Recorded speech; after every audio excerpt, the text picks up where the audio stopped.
کہ اسلام کی اصل تعلیمات پر جو پردے دور ملوکیت میں پڑ گئے تھے، اسلام کی اصل تعلیمات تو دور خلافت راشدہ کی تھی. اسلام کا آئیڈیل نظام تو وہ تھا کہ دور فاروقی میں سفیر آیا ہے ایران کا، اس نے پوچھا اینا ملککم، تمہارا بادشاہ کہاں ہے؟ اسے جواب ملا لیس لنا ملکن بل لنا امیرن، ہمارا کوئی بادشاہ نہیں ہے، ہمارا تو ایک امیر ہے، امیر المومنین ہے ہمارا.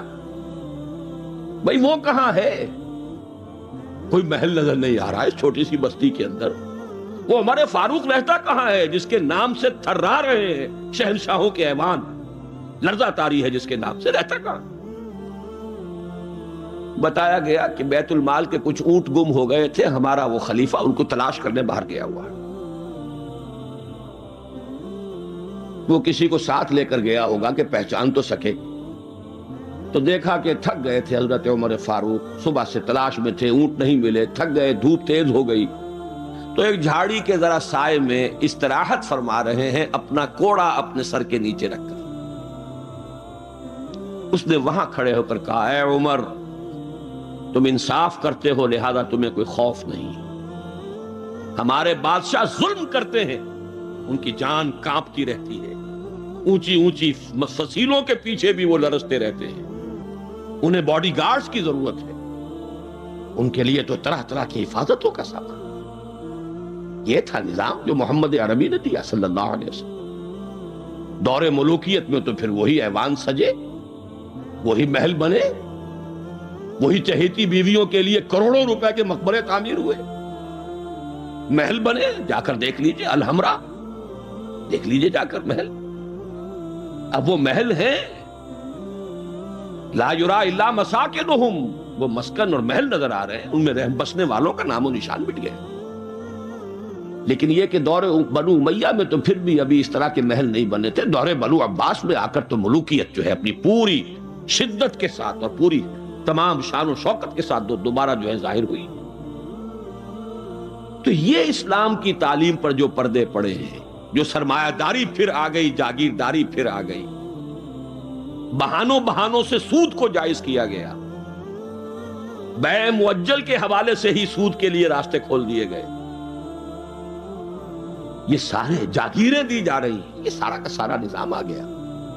ظاہر بات ہے جسے سعودی ماڈل درکار نہیں، جسے ایرانین ماڈل منظور نہیں، وہ اس ماڈل کو کیسے پسند کرے؟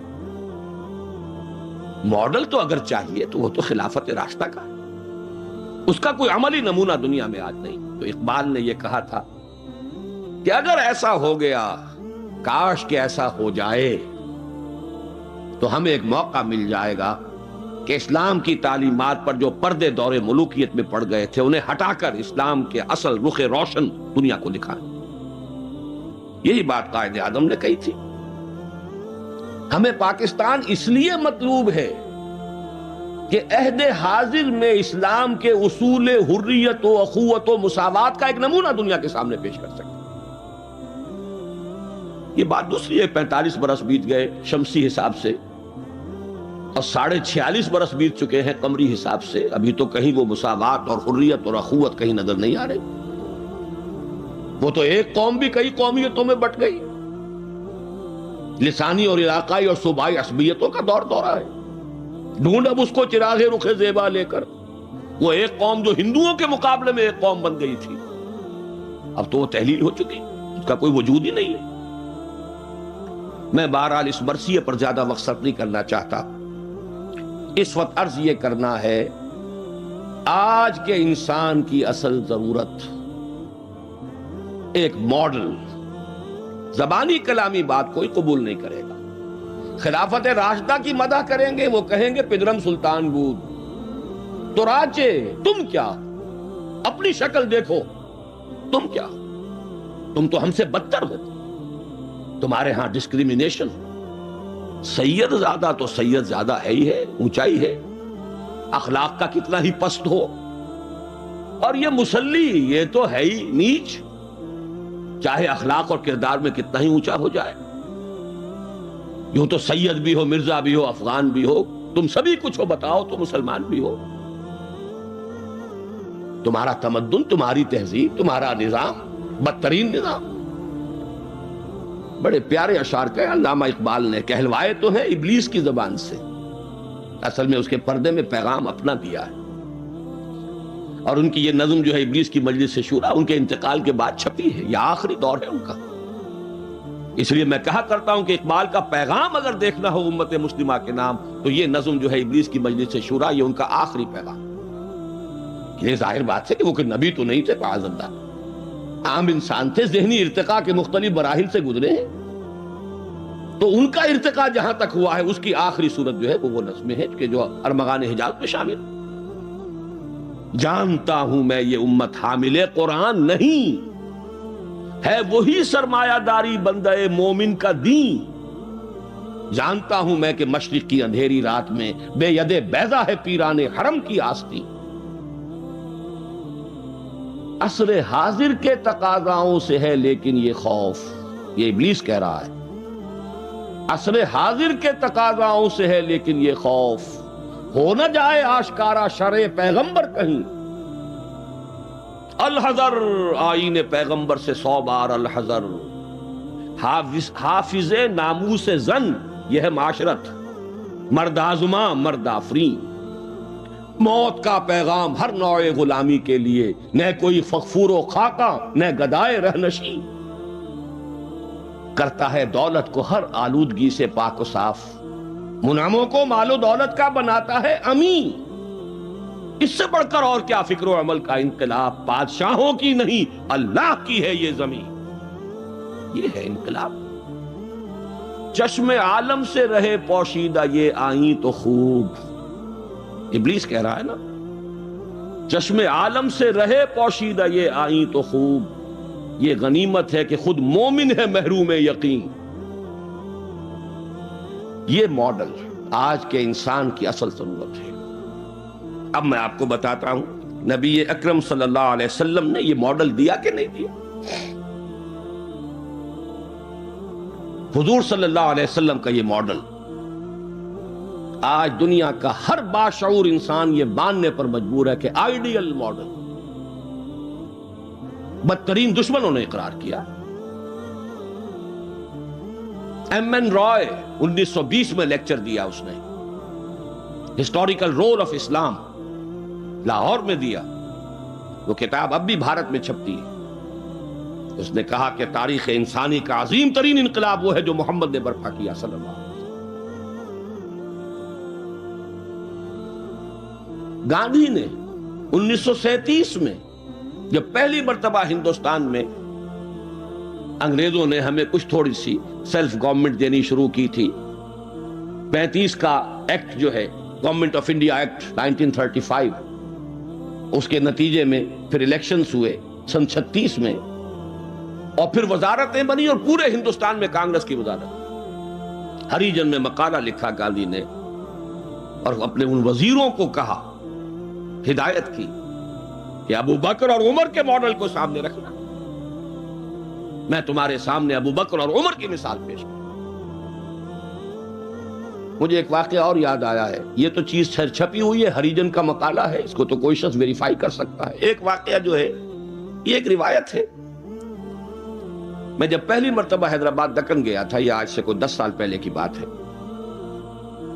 وہاں ایک مولانا ابوالکلام آزاد انسٹیٹیوٹ ہے، اس میں میری ایک تقریر تھی، کھچا کھچ بھرا ہوا ہال۔ ایک صاحب جو گورنر رہے تھے، پرانے کانگریسی، بوڑھے 80 برس کی عمر کے گورنر رہے تھے بہار کے، بھی نام مجھے اس وقت ذہن سے اتر گیا، وہ ان کی صدارت تھی۔ وہاں میں نے تقریر کی مولانا ابوالکلام آزاد مرحوم کے ایک زندگی کے بارے میں، اب اس کا تفصیل میں یہاں بیان نہیں کروں گا۔ تو ایک صاحب جو وہاں ریٹائر ہوئے تھے عثمانیہ یونیورسٹی سے as head of the political science department, وہ مجھ سے ملے۔ انہوں نے ایک تو مجھے یہ کہا کہ آج تک ابوالکلام کے بارے میں اگرچہ میں نے 20 لوگوں کو پی ایچ ڈی کرا دی ہے مولانا ابوالکلام آزاد کی زندگی اور ان کے خیالات، افکار، نظریات، ان پر 20 کو میں نے پی ایچ ڈی کرائی اپنی نگرانی میں، لیکن اتنا کلیئر کانسیپٹ میرے سامنے ابوالکلام کا آج تک نہیں تھا۔ اور وہ 2 جملے میں بیان کر دیتا ہوں۔ میں نے یہ کہا کہ ابوالکلام کی زندگی کے 2 دور تھے،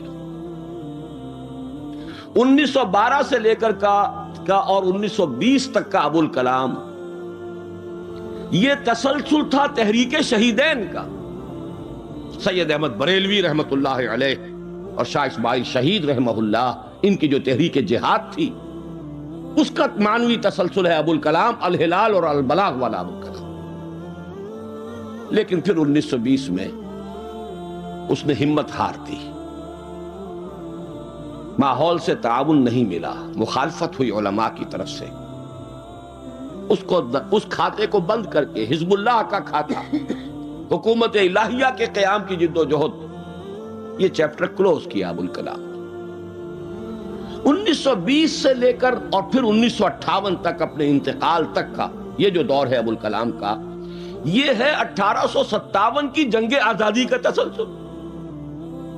اگر آپ کے ذہن میں اپنی پچھلی صدی کی یہ دو تحریکیں، 1930 کی جو تحریک تھی 1830 کی، 1826 سے لے کر 1831 میں پھر شہادت ہوئی ہے بالا کوٹ میں، یہ جو تحریک تھی اس کا تسلسل ہے الہلال اور البلاغ والا ابوالکلام.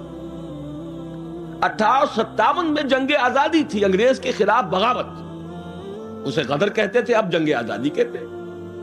انگریزی دور میں ہم نے جب تاریخ پڑھی تھی تو وہ غدر کے نام سے تھی.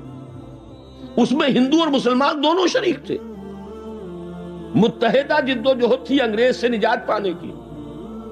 تو ابوالکلام کی 1920 کے بعد سے لے کر باقی زندگی جو ہے وہ در حقیقت مانوی تسلسل ہے اس جنگ آزادی کا جو 1857 میں لڑی گئی اور ناکام ہو گئی. ناکام تو وہ بھی ہو گئی، تحریک شہیدین بھی ناکام، 1857 کی جنگ آزادی بھی ہو گئی. بہرحال انہوں نے ایک بات تو یہ بتائی، اور مجھے اصل میں جو یاد آیا تھا معاملہ وہ ان کے ایک اور قول کا تھا. 1917 میں وہ کہتے ہیں کہ میں علی گڑھ میں پڑھتا تھا.